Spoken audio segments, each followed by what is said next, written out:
అదరగొట్టే కారం రంగు రుచి ఆచి కారం పొడి. బిగ్ బాస్ సీజన్ 9 ఆట ముగిసింది. హిస్టరీ క్రియేట్ చేస్తూ కళ్యాణ్ పడేలా విజేతగా నిలిచాడు. స్టేజ్ మీద గ్రాండ్ గా 35 లక్షల రూపాయల చెక్ తీసుకున్నప్పుడు చూసిన వాళ్ళందరూ అబ్బో కళ్యాణ్ లైఫ్ సెటిల్ అయిపోయింది అనుకున్నారు కదా.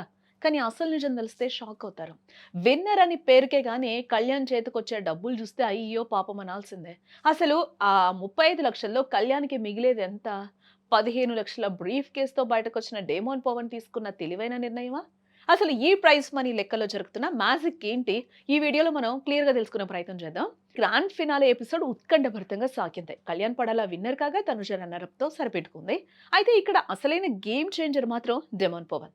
మూడో స్థానంలో ఉన్న పవన్ తెలివిగా 15 లక్షల బ్రీఫ్ కేస్ తీసుకుని బయటపడ్డాడు.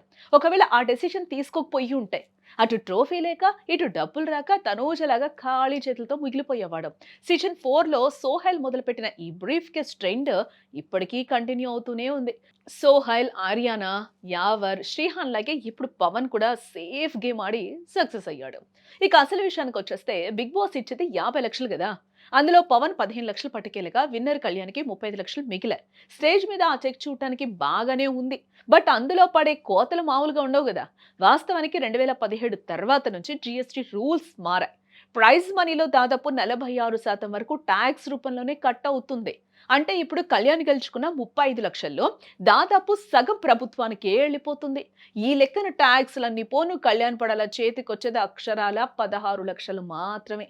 కేవలం డబ్బులే కాదు, కళ్యాణ్కి బహుమతిగా ఇచ్చిన మారుతి కారుకి కూడా జీఎస్టీ కట్టాల్సిందే.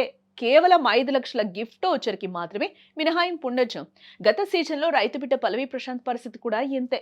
35 లక్షలు గెలిచినా చేతికొచ్చింది సగమే. పైగా ఈ డబ్బులు వెంటనే అకౌంట్లో పడవు. అగ్రిమెంట్స్ అన్నీ పూర్తయ్యాక ఏడాది సమయం కూడా పట్టొచ్చు. సో అదన్నమాట మ్యాటర్. బయటకి చూడడానికి 35 లక్షల ప్రైజ్ మనీ, కారు, బంగ్లా అని బిల్డప్ కటింగ్లన్నీ పోను విన్నర్ జోబ్లో పడేది మాత్రం చాలా తక్కువ. ఒక రకంగా చెప్పాలంటే రిస్క్ తీసుకోకుండా 15 లక్షల బ్రీఫ్ కేస్ తీసుకున్న డీమోన్ పవన్ సేఫ్ ఏమో అనిపించుకుమాంది కదా.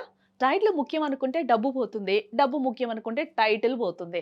ఇదే బిగ్ బాస్ మాయాజాలం. మరి మీ దృష్టిలో 15 లక్షలతో బయటకు వచ్చిన పవన్ డెసిషన్ కరెక్టేనా, లేక రిస్క్ చేసి చివరి వరకు ఉన్న తనుజ కళ్యాణ్ది కరెక్టా? మీ అభిప్రాయాన్ని కింద కామెంట్ చేయండి.